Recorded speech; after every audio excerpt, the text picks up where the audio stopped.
With the recent contraction in the VIX, a lot of folks, or at least traders, have been wondering whether or not this is reason to just pause and wait for the VIX to pick back up from here, or whether the VIX is going to continue to go back down lower and we'd return to our normal volatility conditions. Now, as volatility traders ourselves, that leads us to the question of which volatility models we'd like to use.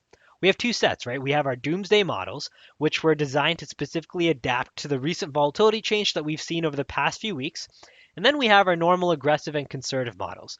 And this is usually better for the most part for our regular volatile days. So with this recent contraction, we found ourselves having price respect our regular aggressive volatility box models much better compared to our doomsday models. So if you head on over to a chart of the ES with the volatility box, here's what a chart with our aggressive models looks like. You actually have breaches of both sides' price ranges and some sort of trading opportunity.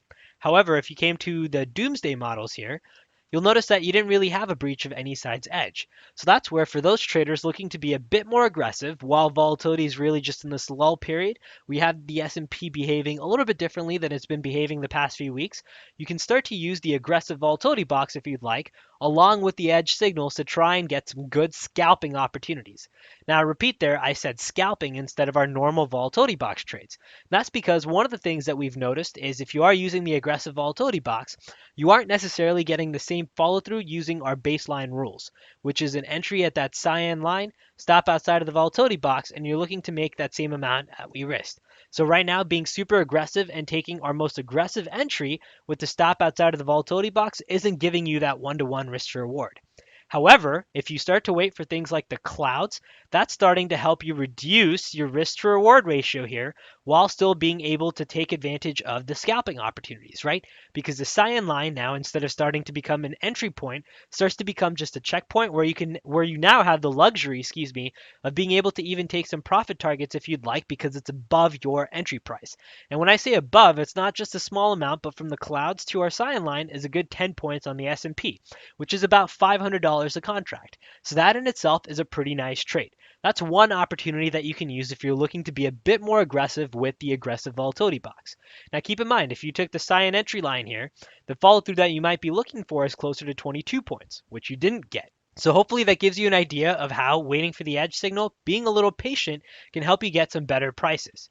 Now, if you're looking to avoid futures right now, or if you happen to be a stock trader, that's where using the scans from that new triple squeeze score start to become really powerful. One example from that scan that kept popping up on our charts today was ROST stores. So using the scan, we have it set to 1 minute, and we get these entries just coming up throughout the day, real time updating. And so ROST stores was one that kept hitting our radars. So let's load in the squeeze signals indicator, which is designed as part of that course. We'll take out just our normal edge signals to see when our indicator gave us a signal to get long. So with our open here today, ROST first gave us an opportunity to get long when it gave us our signal in that 7 to 8 a.m. Pacific hour. Price had ripped up higher, pulling back, and really starting to chop, and our signal with our secret sauce formula start to give us clues that, hey, we could start to expect ROST to break higher from here. Our first opportunity was here with this cluster. That gave you your first target. Your second opportunity was the second cluster in which you had not just one, but two separate clusters form, both of which started to pan out after that lunchtime hour on the East Coast had finished and you had the traders return and money started to flow right back into ROST, right? And you saw that last signal take place where you had the final burst up higher.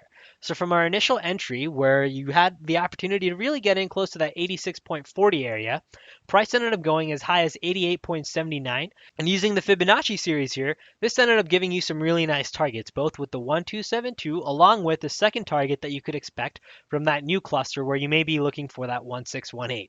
So this video hopefully gives you an idea of how you can play this recent shift in volatility in one of two ways.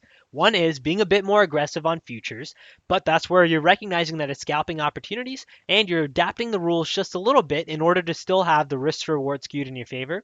And the second is starting to focus on other marketplaces using things like the triple squeeze scan to find opportunities where you might have an edge, starting to layer on the volatility box to find potential areas of targets along with pivotal points, and that then starts to help you participate in these markets in a way where the probabilities are stacked in your favor. All right, hopefully this video helps, and we'll see you in the next update. Take care and good luck trading the rest of this week.